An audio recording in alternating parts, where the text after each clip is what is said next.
शशिकांत भिंगारदेवे यांना दादासाहेब फाळके इंटरनॅशनल सिने अवॉर्ड प्राप्त। म्हसळा तालुक्यातील रायगड जिल्हा परिषद शाळा साळविंडे या शाळेचे पदवीधर शिक्षक यांनी गेली अनेक वर्ष कला क्षेत्रात झोकून देऊन स्वतःकडे अबाधित असलेली कला सादर करून अनेक वेळा रसिक प्रेक्षकांची मने जिंकले आहेत।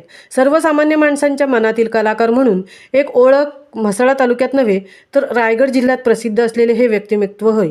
शशिकांत भिंगारदेवे सर यांचे बालवयापासून कलाकार म्हणून उदयास अंगीकारलेले गुण पुढे शालेय व कॉलेजमध्ये होणाऱ्या सर्व सिंगल डान्स व ग्रुप डान्समध्ये अनेक पारितोषिके प्राप्त करून पुढे खुल्या गटातील स्पर्धेत नृत्यकला अभिनयामध्ये कित्येक बक्षिसे मिळवली।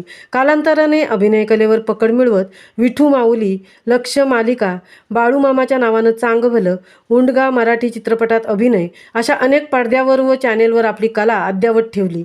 मुख्य शिक्षकी पेशातून पुढे जात असताना शाळा स्तरावर सांस्कृतिक आणि सामाजिक क्षेत्रातून मनोरंजनात्मक जनजागृतीतून चालू घडामोडींवर अभिनय सादर केलेले प्रेक्षकांचे काळजाचा ठोका चुकवणारे ठरले। महाराष्ट्र राज्यातील अनेक महान कलावंतांनी दादासाहेब फाळके इंटरनॅशनल सिने पुरस्कारासाठी स्पर्धेत असताना एका सध्या वास्तव्याला म्हसळा तालुक्यातील दुर्गम भागात असणारे अभिनेते शशिकांत भिंगारदेवे सर यांना दादासाहेब फाळके इंटरनॅशनल सिने अवॉर्ड प्राप्त होणे ही बाब भूषणावह आहे। हा पुरस्कार प्राप्त होताच म्हसळा तालुक्यातील सर्व सामाजिक व शैक्षणिक क्षेत्रातील बांधवांनी शुभेच्छांचा वर्षाव सुरू केला। शशिकांत तानाजी भिंगारदेवे सर यांना सन 2024चा दादासाहेब फाळके इंटरनॅशनल सिने अवॉर्ड पुणे येथील 4 पॉइंट हॉलमध्ये सिने अभिनेत्री मीनाक्षी शेषाद्री, दीपक शिर्के, आरती शिंदे, सामाजिक कार्यकर्ता तृप्ती देसाई आदी मान्यवरांच्या उपस्थितीत पुरस्कार वितरणाचा सोहळा अगदी दिमाखात पार पडला। महामुंबईसह मिलिंद खारपाटील, म्हसळा।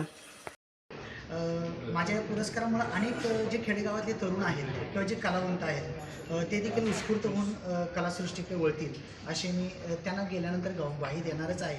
पण मला या ठिकाणी बोलवण्यात आमंत्रित केलं त्याबद्दल मी सगळ्यांचे आभार। Thank you sir.